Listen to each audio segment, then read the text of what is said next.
Good morning. Pushpesh sir ji के class में आप सभी लोगों का तहे दिल से स्वागत है और पुष्पेश सर का नमस्कार है। मैं बताने जा रहा हूं सीरिया में बड़ा बदलाव। बशर अल असद ने इस्तीफा देकर देश छोड़ा, रूस की पुष्टि। रूस के विदेश मंत्रालय ने रविवार को बयान जारी कर कहा कि सीरियाई राष्ट्रपति बशर अल असद ने अपने पद से इस्तीफा दे दिया और सत्ता सौंपने के लिए शांतिपूर्ण तरीके से देश छोड़ दिया उन्होंने। और मंत्रालय ने इस बारे में और कोई जानकारी साझा नहीं की कि असद अब कहां है। मंत्रालय ने यह भी स्पष्ट किया कि रूस ने असद की विदाई से संबंधित वार्ताओं में कोई हिस्सा नहीं लिया। रूस ने यह भी बताया कि उसने अपने सीरिया में स्थित सैन्य ठिकाने को उच्च सतर्कता पर रखा है ताकि वर्तमान समय में इन ठिकानों को कोई गंभीर खतरा नहीं हो। इनके बाद भी रूस ने यह भी कहा कि वह सभी सीरियाई विपक्षी गुटों के संपर्क में है। सभी पक्षों से अपील की है कि वह हिंसा से बचे और शांति बनाए रखें। असद शासन के समाप्त होने का ऐलान।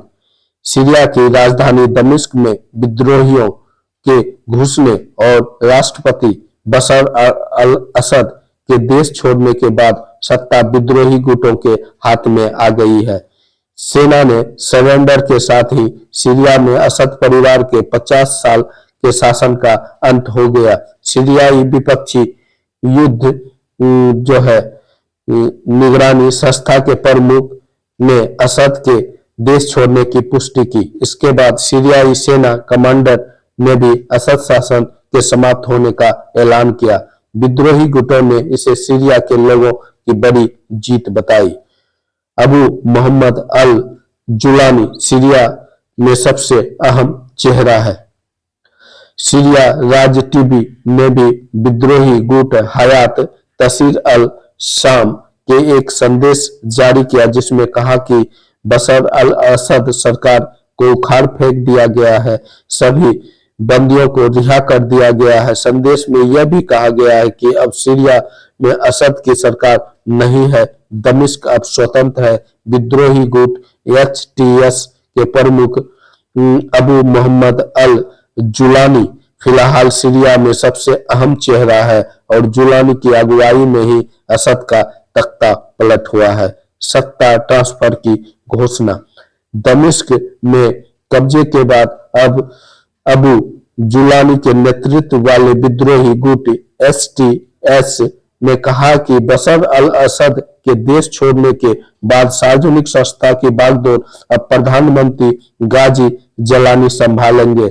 HTS ने अपने टेलीग्राम चैनल पर यह भी कहा कि फिलहाल सैन्य बलों को दमिश्क के सार्वजनिक संस्था के करीब जाने से रोका गया है।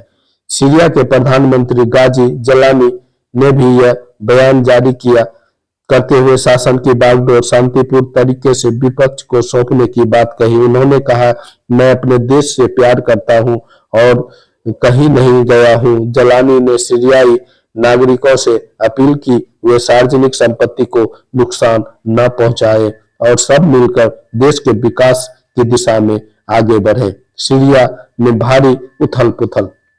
सीरिया इस समय भारी अराजकता और उपद्रव की स्थिति में है। असद के देश छोड़ने की खबरों के बावजूद उनके बारे में कोई स्पष्ट जानकारी नहीं मिली है। इस कारण कई अफवाहें फैल रही है।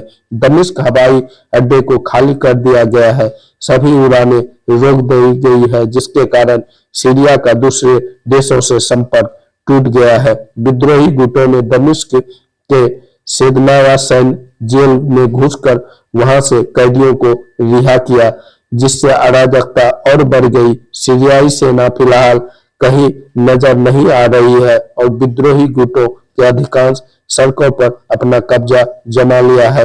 असद विरोधी कई शहर में जश्न की तस्वीरें सामने आई है, लेकिन जिहादी गुट हयात तहरीर अल शाम और उनके कट्टरपंथी नेता अबू मोहम्मद अल जुलानी के विचारों को लेकर अल्पसंख्यकों और लिबरल लोगों में भारी डर और दहशत है। इस तरह से सीरिया में अराजकता का माहौल है, तख्ता पलट हो गया है और जो है वहाँ स्थिति काफी अराजकतापूर्ण स्थिति है। और जो है जब तक नई सरकार नहीं बनती तब तक जो है यह स्थिति बनी रहेगी। ओके गाइस, वीडियो कैसा लगा जरूर बताइए। वीडियो अच्छा लगा वीडियो को लाइक करें, चैनल को सब्सक्राइब करें। Okay bye.